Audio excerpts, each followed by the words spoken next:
Welcome to Just Business. Today on the show, we discuss 6 reasons you may or may not want to become a founder. Then, we talk about what you do when you launch to crickets.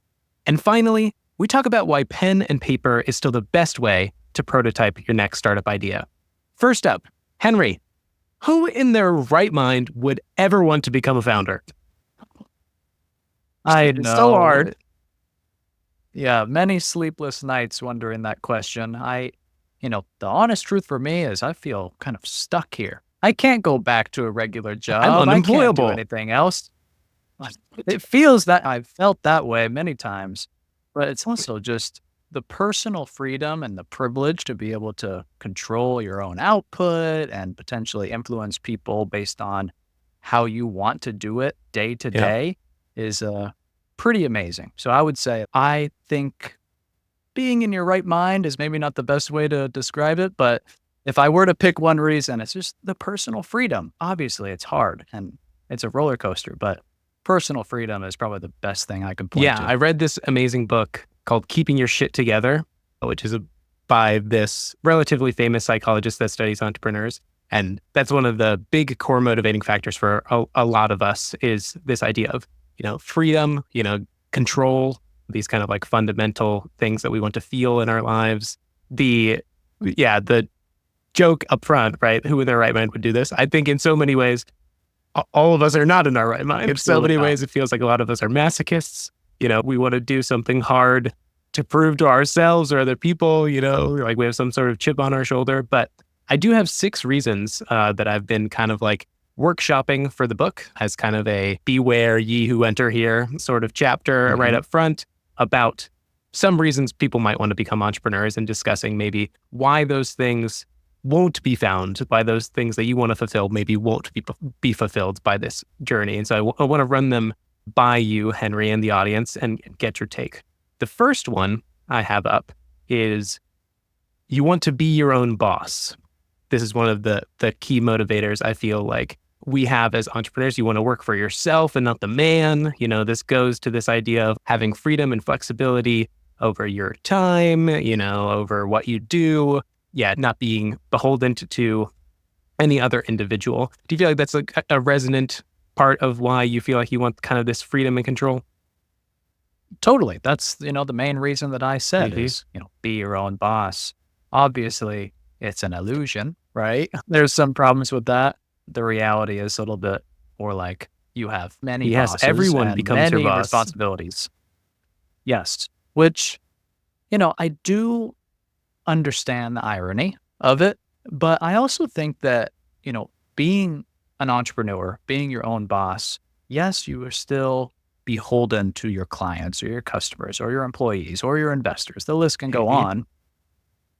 But at the end of the day, the thing that I kind of take solace in is one person is not going to be a blocker for me. I'm not going to be denied a promotion or advancement or success because my manager hates me or this one higher up doesn't want me to succeed or I don't have a good relationship with them.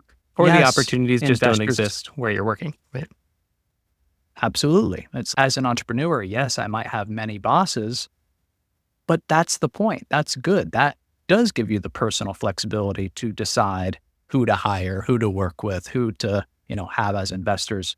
So I get the irony, but I think it's important to differentiate the fact of, yes, you have many bosses, but you get to choose those bosses and you can fire those bosses if necessary sometimes. Yeah, that's a really good point. And definitely the thing that I discuss in this part of that chapter, right? Like the irony of us wanting to be our own boss is that we actually fall into a situation where everyone is our boss, like we're beholden to our employees, our investors, our customers, all of these stakeholders. And now rather than just having one person that we need to impress or one roadblocker or one person that dictates our opportunities, the onus is a lot on us and a lot on managing this vast ecosystem that we have to create in order to fulfill that need for us, which I love what you said about how ultimately it is up to your in your control, right? Like you can, fire employees, like with cause, and you can fire investors if they don't own like a significant company. Like you can only really fire them at the early stage before you take their money. And you can definitely fire customers. I think this is one of the ones that in the freelance community, a lot of people talk about is when do you fall into a trap where a customer is just taking too much of your time and it's not worth the relationship. That is something that you can definitely control. The hard part about this is I think a lot of people before they jump into entrepreneurship don't understand that this is the type of relationship and framework that gets created where you do have to manage this vast ecosystem. And the flip side of control is that all the pressure is on you too. All of the ability to create opportunity is all on you. And that type of responsibility for one's self and one's development and, overall happiness and stuff can be very difficult. So just something to call out about, cool, you want to be your own boss? Well, you can be your own boss, but it actually means that you have to do the thing that every boss does for everyone else, and for every other type of stakeholder, which can be difficult and is unintuitive. Yeah, definitely true. Absolutely resonates. Taking on the risk and responsibility is what entrepreneurs are, kind of known for. That's almost the definition. The thing that makes me feel a little bit better about this is no matter what, you can't avoid working with people for the most part. And so one boss, many bosses, optional bosses, those are just relationships. Those are just people. Yes, they could be challenging at times, but to kind of say, oh, I don't want a boss in entrepreneurship. I'm going to have more bosses. So that seems worse. At the end of the day, these are people, embrace that, or else it's probably going to be hard for you to advance in your career or your professional goals. So I personally think this is my favorite motivation, but I do see the irony. So good to call out for people entering this Yeah, space, exactly. I guess you could say. And I think this is something that's not often talked about. So yeah, it's good that we can call that out for maybe some people up front. The second one that I want to talk about, the second major motivation that people often talk about when they talk about getting into entrepreneurship is you want to get rich.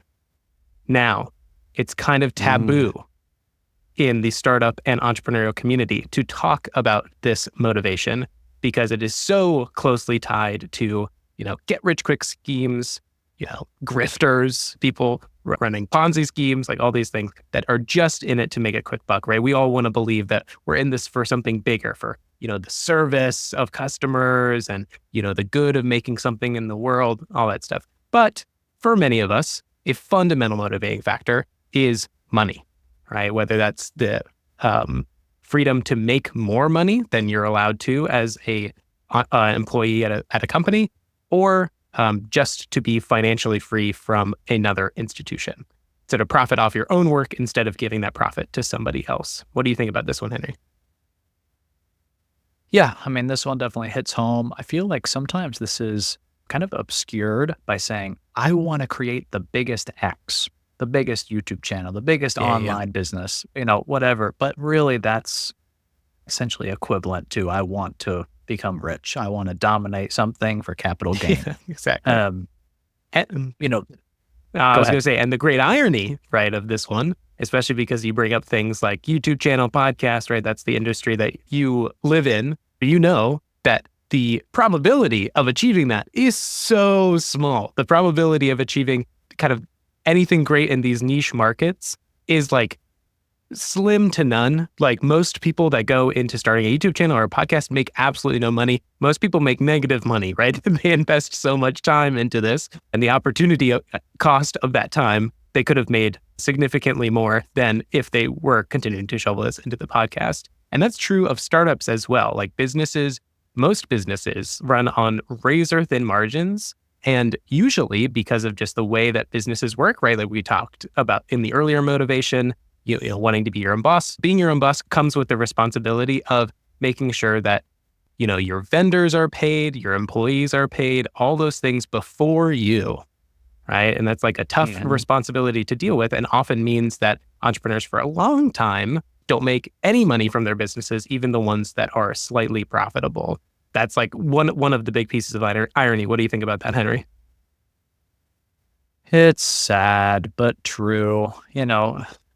Whenever you're trying to replace your own direct output with something intangible maybe, or potentially tangible in the form of an asset, which could be a business, that takes a lot of risk, takes a lot of luck. It's hard to actually bring that to reality.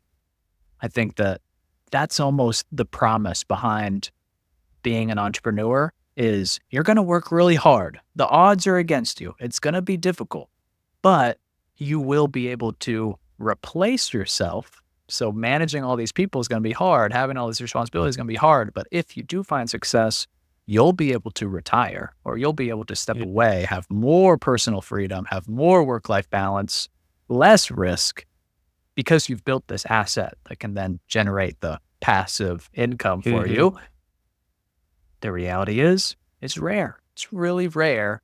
So if that's your primary motivation, Maybe look we elsewhere. need to address. Right. And this is Exactly. something I talk about in the book. Like if we just talk about startups specifically, we all know the whole 99% of startups fail, right? All that jazz. What that actually means in reality is you'll make negative money probabilistically. And even for those that like do end up, hitting first lottery, which is, raising money, right, which is such a big factor for so many startup founders, the expected value of your equity in a VC backed startup over a 7-year time horizon is $50,000. That's the expected value, which is the probability times the outcome. So for many of us, that's not life-changing money, right? That doesn't seem worthwhile, all that stuff. So if we were just going for getting rich, like the thing that is probabilistically most likely to get us rich is to go to a really good school, which a lot, you may or may not have access to, go work in investment banking. Yeah. Yes. And do that in, I think, 4 different metropolitan areas where you're paid the most. So you have a much higher chance even of doing that, which, like there's tons of factors and luck that can go into doing those things, than to make a ton of money off of a business. And again, none of this is to dissuade you, right? Right. Henry and I are still here. Fighting the good fight. Fighting the good fight. We'll get to that. It's just, if any of these is the primary motivating factor, the only thing that you're thinking about, the only thing that you're motivated by, there are other options for you. And I want to make sure you explore those before diving into the world of entrepreneurship and the masochism that is being a founder. Skipping on to number 3, Henry, because there are other options. That's all right. We'll get there. But number 3 is you want to do what you love. Yes. Powerful, right? This is the whole follow your passion. You'll never work a day in your life, all that jazz. The tough reality with this one that I'm sure you can resonate with, Henry, is that running a business to do the thing you love often takes all the fun out of Yeah. I've recently been thinking a lot about that quote. I think it's Confucius. Maybe I totally made that up. The whole, you do what you love, you never work a day in your life. Such a lie, such misleading BS. It is absolutely not true because work is work. Work is stress. Even if you are a painter, we look at artists and, singers and actors, they have very stressful lives and they're doing something that is the most, artists. And, it really grinds my gears hearing that idea of I'm just going to do what I love and my life will be perfect. No, work is difficult. Building a business is even more difficult. Yes, you should be, initially excited about something and you should have some emotional connection, but I don't know, maybe I'm just being negative because it feels, this perspective of find what you love and build a business around it, that's rose-colored glasses, and it just is so far from the reality. This is going to take a long period of time, a lot of hard work and dedication. Love isn't enough to get you through that, and your love will fade incredibly quickly. I've started many small businesses, and every time I get really excited about them, and they still are areas that I really have a deep passion for, but the actual minutia of running the business and having the operations and the accounting and the finances and the legal and the taxes do not make me love it anymore. So it's just, that's the cold, hard reality. Yeah. And there's something to be said about, that concept being so ubiquitous in kind of like the entrepreneurial community, right? The follow your passion, do what you love, you'll never work a day in your life. Like, why is that so resonant, right? And in some ways, I think it's meant to, in those early days, focus us, if we take an optimistic lens, focus us on the things that we care most about, right? And maybe try to find a place where we can be of service, and potentially start a business in those areas. Because the truth is, if you try to start a startup or start a company in an industry or with a customer base that you do not care about, love, or have any affinity for, this is going to be much, much harder, right? Like, love won't get you all the way through, but love gets you through quite a lot. Love home. Yeah. That initial pain tolerance, you can get over the hump. Yeah, exactly. Sure. It's just like in, long-term relationships, right? Sarah and I have been together for 11 years, right? And I think both of us would say we were so deeply in love with each other, but we would also say that our relationship takes work, right? Right. And those things are not mutual. Like it's in some ways important, it's almost a way of showing love for the thing is to endure the work, right? Endure the most difficult parts. Like that's really how you do what you love long-term is you get comfortable with the pain tolerance. Yeah. No, that's an absolutely amazing point and good to frame it in that way, that love for the work is important to continue the work. Yes. Absolutely true. All right. Number 4, you want to work less. Oh, Henry, my gosh, 16-year-old me was obsessed with this idea, Weren't we all? Exactly. 2000s, like reading 4-hour work week, all that stuff. Oh my gosh, I could work 4 hours a day and sit on a beach. That feels fantastic. Reality, rest. Like most entrepreneurs, work way more than you would if you worked at a normal company. I have some stats that I put in the book that I'll say to you now, Henry, and then I'll get your thoughts. But most entrepreneurs work on average 67 hours a week, which if you're listening and you've forgotten how much you're supposed to work a week in the United States, is 40 hours. That's full-time work. And the most sad statistic, most haven't taken a complete unplugged vacation in 3 years. What do you think about that, Henry? Yeah, I feel that. Yeah, getting me a little choked up here. But I think the problem with this one is, I think, maybe the biggest lie out of the motivating factors is it just is so far from the truth, and almost nobody experiences this. This is, I think, told to younger versions of you and I and many others of the get rich quick online course building where we're going to, generate all this passive income so that you could be on the beach. Mm-hmm. That's not how real business works. That's not how any successful entrepreneur works. If you look at the icons of the entrepreneurship space, they are CEOs of Fortune 100 companies. They work constantly. They have no balance in their life whatsoever. So even when you look at the most successful, this is so far from the truth. I still aspire to build a lifestyle business where I do have this balance in my life, which is a huge priority. But that's a much different approach to entrepreneurship where I'm prioritizing multiple income streams, a ton of flexibility, working from home, trying to keep headcount extremely low, keep my responsibility extremely low, keep my investors almost at zero, if ever at all. So this one's tough. I'm not against working. I am very career driven. I think so are you. We like to work, but replacing your work entirely, passive income, I don't know, buy a rental property and tell me how it goes, because that's probably the best thing you could do for this. Yeah. And then go watch some rental property YouTube videos, because you'll realize that even owning a rental property is not passive income. Far from it. Really, we live in a society where there is no such thing as passive income. That can be a difficult thing, to settle with. And some of you might be feeling like we're full of complete garbage. And you watched a series of YouTube videos where a guy was selling you a course about how to make $100,000 a week with AI. Please link it down in the description. I'm sure, or down in the comments. Henry and I would love to take the course. Hold it. No, Nope. I've seen it already. I've seen it already. Don't click that button. Yeah. Oh, There's far Lord. too much of that.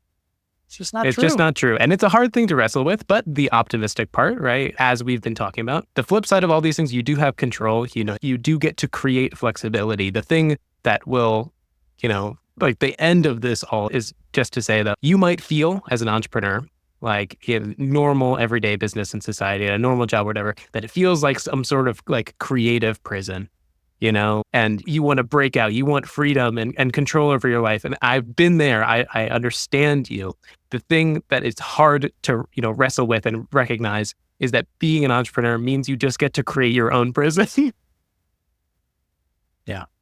But that can still be, a wonderful experience that you get to shape. It's just making sure that you're cognizant of the traps, that you can often fall into, and make sure you avoid the ones that you don't want to be a part of.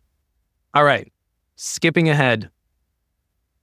Number 5, you want to help people. Some people, I think me included early on in my career, thought businesses were ways of, helping shape the world around us, doing positive things in the world. That's kind of what we're pitched often in university programs as well.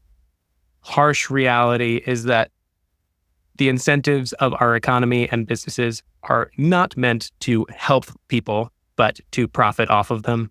That can be an unsettling thing to step into. It doesn't mean that businesses are all bad, but it does mean that it will be much harder for you to build one that is solely focused on helping people. Henry, what are your thoughts on this? Yeah, I think as a young boy and a young entrepreneur, I really felt attached to entrepreneurship as my best way of making a Positive positive impact. impact on Yeah. others. The alternatives may be a career in healthcare or even law Mm-hmm. or politics, industries that are directly Activism. tied to serving others. Okay, now that's a bit of a cheat code there, Drew, but that's the best example. But what I was kind of flirting with was all 3 of those examples, being a lawyer, being a doctor, being a politician. Those are all also fairly profit oriented at Mm-hmm. times. Like, it's hard to escape that kind of engine of capitalism that exists. So I felt like those all being true, the best way for me to kind of almost skip the line or have the best chance at influencing people was through starting my own business and not running for, office or something like that. Right. But then play into an existing system, build my own system, get to set the rules, all that stuff. Exactly. Again, And I applaud that, right? I vibe with that. And that is possible, right? If this is your motivation, that is possible. It's just going to be probably much, much harder than you think. And Henry and I both know that from experience. Moving on to our last one, because we're getting close to time here. Number 6, kind of out of left field. Most people might not think about this, but you want to be seen. Now, what do I mean by seen? Seen means you want to have a big mark on the world. You want to make a big impact. You want to leave a legacy where people, remember you in some way, even in the less abstract future, right? Even in today, right? You want to be recognized for something, for being smart and talented and passionate and, all that stuff. Mhm. Henry, does this resonate with you at all? Sure, it does. Yeah. I think I've recently been reflecting on why people love athletes Mm. so much. I love sports. I love sports documentaries. I love the stories behind them. And I think fame is a component of that. And maybe there's another component of doing what you love, that passion, you know, Yeah. option there of I love basketball. I'm going to play basketball for a living. Fantastic. Everyone would love to aspire to that. But I think that there's one thing where it boils down to, and I'd love to get your thoughts on this. If you are a professional athlete, your goal is simple. And I think we're all trying to find that goal in life, that purpose. If you're a professional tennis player, all you got to do is win. Just win the match, then win the next one, win the championship. Your life, even though it's very difficult and stressful, is clear. Your purpose is clear. I think that's very closely related to this idea of being seen, is knowing what's the vision, what's the purpose, what's my goal, and how can I get accolades for pursuing that goal. You don't have to win every single tennis match to be a beloved tennis player, but just making progress on that goal and having others appreciate that, I think is what we all want. Athletes encapsulate it very well. Entrepreneurs, not so Yeah, much. this is man's search for meaning, right? And so intertwined with this. The reality though, right, is the game is not straightforward, right? This is not an arena where it is very easy to become the top of the class, the biggest and the best, the world champion. There is no world champion of entrepreneurship. And so letting that settle in and then realizing that the odds, are stacked against you even more than to become a famous athlete, even more than to become a famous singer or actor. There are more people that start businesses and do this instead of that, and there are much fewer people that are household names or have left lasting legacies on the world. So if you are somebody that is struggling with this internal sense of this internal search for meaning, right, and to be seen, to be recognized for who you are, you should go to a therapist. You had to say it. I say this as somebody that goes to therapy. Go to therapy, BetterHelp or whatever company wants to sponsor the podcast. We'll send loads of entrepreneurs over to therapists. So Henry, at the close of this section of the show, why then are you and I still doing this? If the great irony of all of these core motivations is that, it is so unlikely that you will find the thing that you're looking for in entrepreneurship. Why are we doing this? Yeah, I think the question alone is very goal-oriented. There's this certain outcome that I'm looking to achieve. I don't necessarily subscribe to that anymore. Yeah. I think that it is more about the journey. Yes. Like, I am pursuing entrepreneurship because I enjoy the day-to-day. I enjoy the small, freedoms that I get, the small victories that I achieve. That's what keeps me going right now. It's not necessarily an exit strategy or, some desire to be awarded with some 30 under 30. Right. I like the journey right now, and that could change, that could evolve, but focused on the now is kind of why I'm still on this wheel. I love that. For me, it's that I like to make stuff. That's always been a core part of who I am. And entrepreneurship gives me the freedom, flexibility, and in some ways resources, the infrastructure to be able to make stuff that actually seemingly can contribute to people's lives. And that's exciting. And I think in some ways I do enjoy the masochistic, kind of parts of I'm someone that really struggles with moral quandaries and dilemmas. Let me go into an industry where that nuance is constantly hard to find. And hence why I'm writing a book about that. Good to do. Good to get those ideas out there. I have a confession for you, Drew. What is that, Henry? I did a very bad thing. Oh boy. I essentially did everything backwards in shipping a product, launching a business. And I'm embarrassed to tell you, but essentially the details are I built a product, I designed it potentially too quickly, and I didn't talk to my users soon enough. And when I had a product ready to go, nobody was there to accept me. You launched no to crickets. one was there to talk. Exactly. So yeah, that's where I'm at right now. I feel like I'm playing catch up. I feel like I have to go backwards because I did product development backwards. I launched my business backwards. So I'm okay with it, but I just had to get it off my chest. That's what happened. It could happen to you if it happened to me. Do you have any ideas on, should I be ashamed of this? Did I do something wrong? Well, the first thing I want to say, obviously up front, is that I think it takes real courage, right, to admit that to both yourself and to a public podcast. Because I think in this space, right, this is so common. This is why every single freaking talk that you watch in startup school and on YouTube and all these things is don't do this. It's not because everyone is doing it right. It's because everyone's doing it wrong.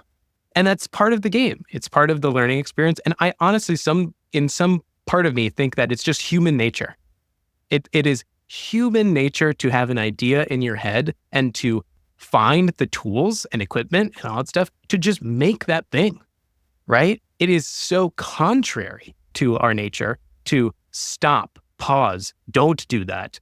Don't go down the path of, flexibility, control, where you have all of the levers at your disposal, and instead go do this horribly hard thing, which is go be judged.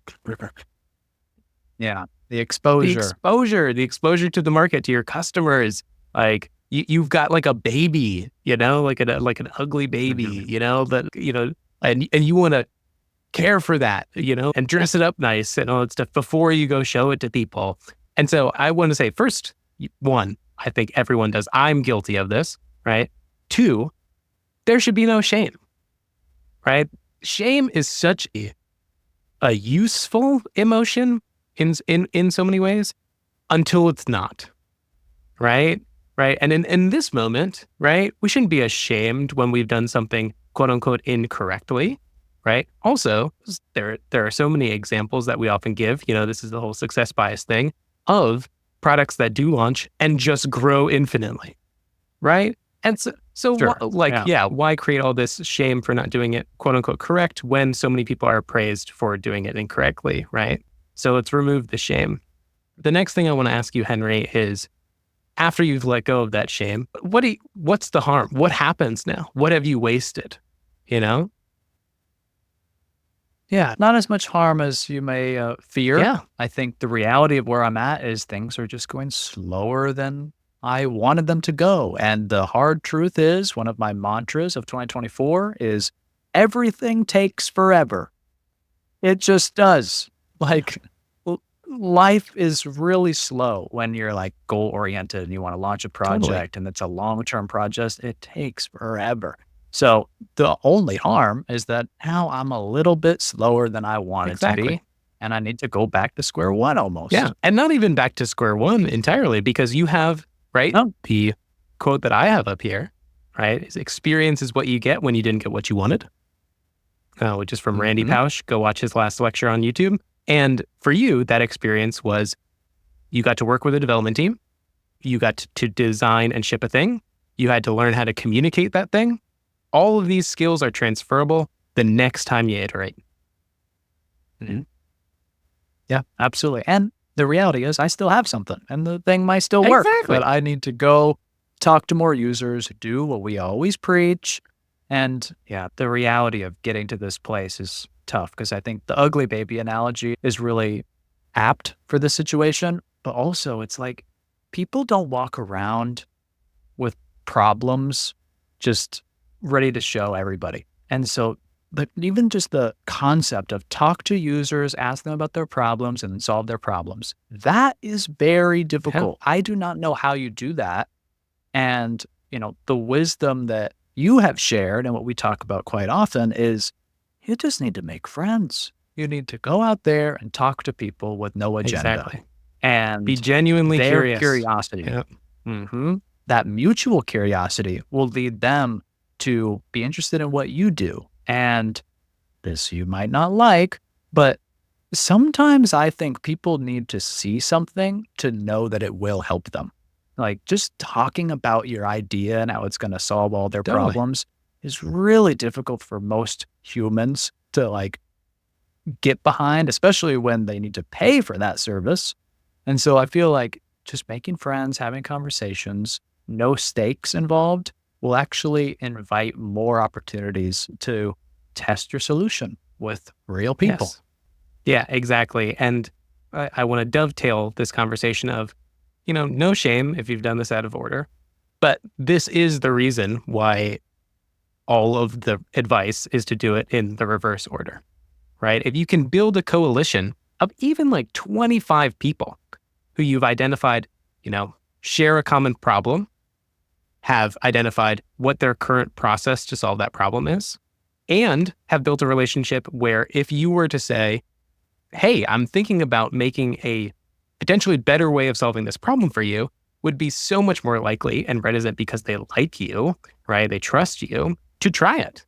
Because, the hard part about launching to crickets is not that you weren't some sort of viral sensation. And if that is your expectation, dear listener, I'm so sorry to disappoint you, but that's not going to happen. And if it does, comment down below that I was wrong. and I'm so happy for you. Thing that's so much better, right, is launching to the 25 people, right? Like having that immediate feedback, not just of do people sign up for the wait list, but how do they actually use the thing, right? Because even with that small sample size, especially if you have a tight relationship with those people, you'll get so much better feedback that will catapult you forward to 2,500 people. Did I skip I skipped an order of magnitude. I love it. Yeah, More 250, zeros. 2,500, 25,000, right? Like that's how you do it. That's the whole concept of, doing things that don't scale. So, but the great thing about early product development is, this is all dependent on the fact that if you have not paid, to have a thing made, with thousands and thousands of dollars, is usually this is a two-way door, right? You went down a path, you did something that you feel you should have done it some other way. You can go right back out the door and go do it again, right? That is the beauty of being at the early stage, and you should take advantage of that while you have it. So yeah, start making friends and do it all again. Absolutely. Good thing to be reminded of constantly. Yes. Now, Henry, you mentioned that it's really good to have something to show when you get into some of these conversations. So how do we prototype our MVPs? How did you prototype your MVP, Henry? Well, you could argue I'm still prototyping it, and I did it extremely long and very costly. But the initial sketches. Yeah, that's all we're talking about. Yeah. Getting the idea out in a way that is visual. I used Excalidraw, which you showed me. Well, I didn't expect Big fan. You didn't? Well, I'm a huge fan now. I'm a paying customer of the platform. Amazing. Love it a lot. And yeah, just an amazing tool that I use now to take away all the frills of the design process. No color necessary, no crazy design burden to kind of muddy your ideas, but also just to slow you down. Essentially, for me, it's better than pen and paper because I can just copy things. So if you're doing multiple screens, I can kind of just very quick sketch out an entire user flow. So yeah, that's what I'm using. Sorry if I spoiled your revelation. No, you've spoiled nothing, sir. Okay, hang on. We're going to do some showing. Yes, we are going to do some showing for the first time on the podcast. We are showing off our screen. But in order to represent kind of what Henry and I are talking about with kind of these lower fidelity prototypes, I wanted to show off one for an app that I'm currently working on with some friends called Rexy, which is a recommendation sharing app and storing app. But as you can see, in comparison to something like Figma, which has a high level of fidelity, these are basically pen and paper sketches. These are the things that I was taught to do in school when you're designing a mobile app. Literally, we had printouts of what an iPhone looked like and would draw on them. But this is just a slightly more advanced version of it, and that is easier for people like me who have poor handwriting. But you can see with a tool like this, you can get a lot out of your brain and into somebody else's, right? Like kind of the flow of how things work with kind of line diagrams or even sectioning screens together. You can get the feel of like even things like data models, which is important for product development, which you can see over here that I've brought out from the initial screens. And working in this kind of like lower fidelity environment lets you focus on the things that actually matter, which is the flow of the user experience, the actual information that needs to be displayed, and none of the other stuff like, color, texture, shadow, depth, like all of that design stuff that can get into your mind and into your customers' minds of, I don't like this, when really the thing you just want to know is whether or not it works to solve the problem. Henry, what do you think about this? Love it. You don't have to sell I know. me. This is one of our first conversations, I think. I know.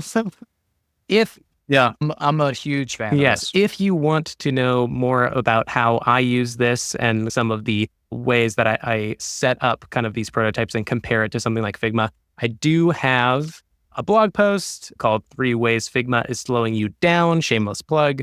We'll leave a link to that in the description of this episode. That goes into a lot more detail about things like breadboarding diagrams, which I also talk a lot about and do a lot for apps that I'm working on, all that jazz.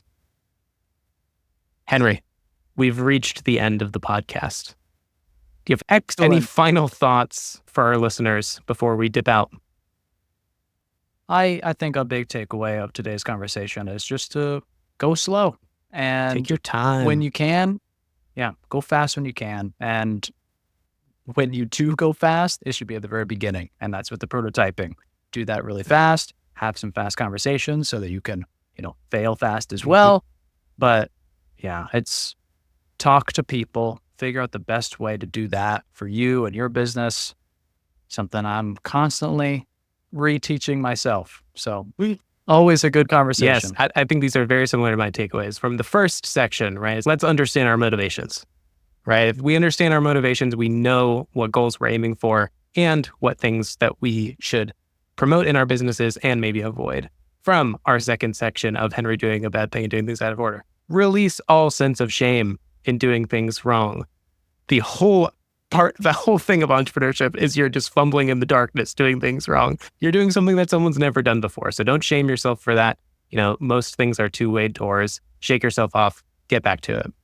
Final thing, pen and paper. Pen and paper is still the best thing you can do to really cement your ideas. I have a lovely quote from Kurt Vonnegut right next to me, is if you can't write clearly, you probably don't think nearly as well as you think you do. Woo! With that, Brutal. thanks everyone for joining us on today's episode. If you enjoyed it, you can subscribe to us on YouTube or wherever you get your podcasts. We'd also really appreciate reviews on Apple Podcasts and all other platforms. Thanks for being here, and we will catch you next time.